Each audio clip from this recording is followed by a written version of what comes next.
సరిహద్దును విశాలపరచు. నా సరిహద్దులను విశాలపరచు. ఏంటంటున్నాడు?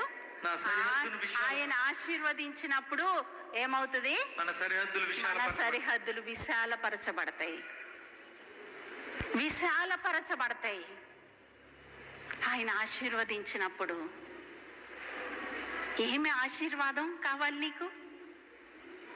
ఒక 100 ఎకరాలు పొలం కొనుక్కోవటం కావాలా?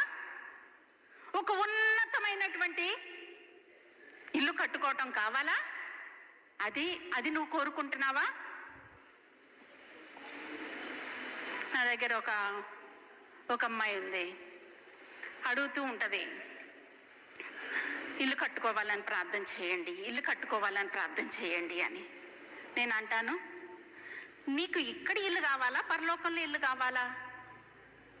ఏ ఇంటి కోసం నేను ప్రార్థన చేయను? నీకు ఎక్కడ ఇల్లు కావాలి? ఇక్కడున్నా లేకపోయినా ఎక్కడ ఉండాలి మనకి? అది మిస్ అవ్వకూడదు. ఆ ఇల్లు మనం సంపాదించుకుంటే ఇక్కడ నీకు ఏది కావాలన్నా ఆయన ఇస్తారు. ఎందుకంటే ఆయన నమ్ముకున్న వారిని తలగా ఉంచుతాను కానీ తోకగా చేయడు. ఆయన నమ్ముకున్న వారిని ఆస్తికర్తలుగా చేస్తానన్నాడు. నువ్వు ఆస్తి కోసం పరిగెత్తక్కర్లా. నువ్వు దేనికోసమో తాపత్రయపడక్కర్లా. ఆయన నీకేం కావాలో ఆయన నీకు దాన్ని సమకూరుస్తారు.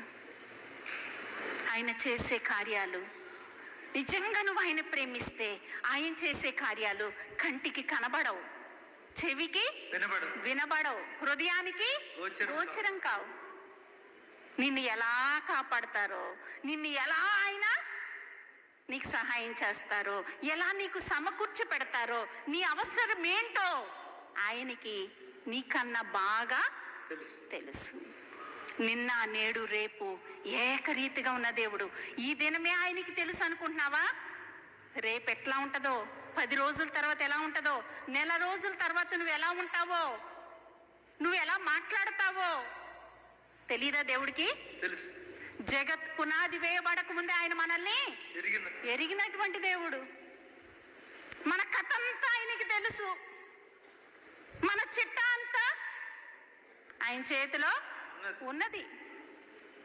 కాబట్టి ఆయన ఏమంటున్నాడంటే, ఏమని ప్రార్థన చేస్తున్నాడు ఇక్కడ ఎబేజు? విశాలమైనటువంటి నా సరిహద్దులను